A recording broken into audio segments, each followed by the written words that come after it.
welcome to St. Edmund Hall and the annual Oxford Medieval Studies lecture. My name is Henrike Lehnemann. I'm one of the directors of Oxford Medieval Studies. A few notes on housekeeping before I introduce the speaker. Professor Pick will speak for about 50 minutes, which will be followed by 10 minutes of question and answers. We will prioritize questions coming in from the online community, since those who have the privilege of real presence are able to ask Lucy over drinks after the lecture, which will be up in the principal's lodgings. If you want to ask a question, you can either put it into the YouTube chat if you're logged in, or you can tweet them tagging Oxmed Stutt. Thanks to those pulling the strings behind the scene. Nikki Carter from Torch, the Oxford Research Centre and the Humanities, to which the Oxford Medieval Studies program belongs, for setting up the Zoom call, to Tom Ravel, the OMS events coordinator, for streaming the lecture, to Llewellyn Hopwood for tweeting, to Antonia Anstadt for relaying the questions that come in online. The biggest thank you goes, of course, to Lucy Pick for agreeing to be our speaker for tonight.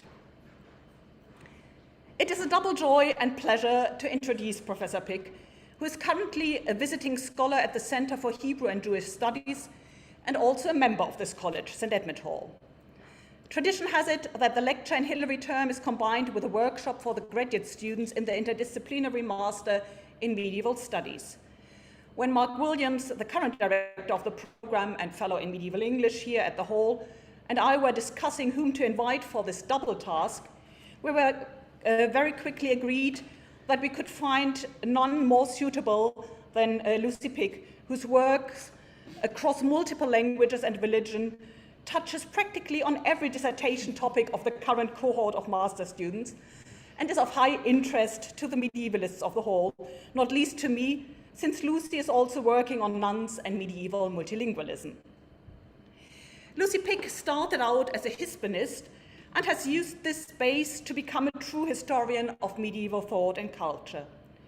Her research interests include the relationships between gender, power, and religion, the translation of science and philosophy in the 12th and 13th centuries, and its impact on relations between religious groups, and the development of monastic thought and practice.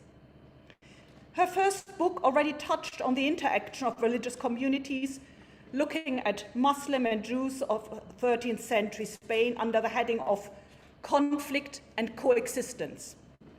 Her second book examined the careers of royal women in early medieval Spain. Her project for the time in Oxford, about which she is going to speak tonight, is studying the earliest translation of Maimonides' magnificently named Guide of the Perplexed, continuing the theme of conflict and coexistence. A final plug before I hand over to Lucy. She is going to be directing one of the plays in the medieval mystery cycle, which will take place on St. George's Day, 23rd of April, here on the grounds of St. Edmund Hall. There's still the opportunity to get involved. Do get in contact with her and our other Hall Hispanist, Loreto Romero, if you want to know more about that. And I'm happy to show people the church play the left.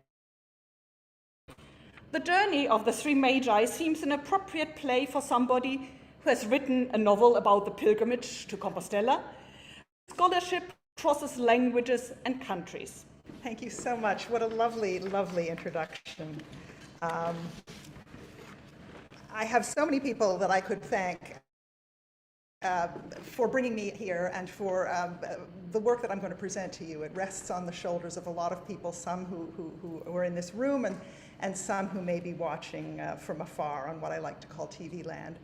But I really do need to give a special thanks to Enrico, not only for inviting me to give this talk and also to Mark, but also for welcoming me so kindly and generously to Oxford. It's really just been a wonderful experience to be here, and I'm glad I have some more months left to spend time with you. I'm especially glad to be invited to give a lecture on, in honor of medieval studies, because medieval studies is very close to my heart. I'm a historian, but this is the way I approach history, is through medieval studies.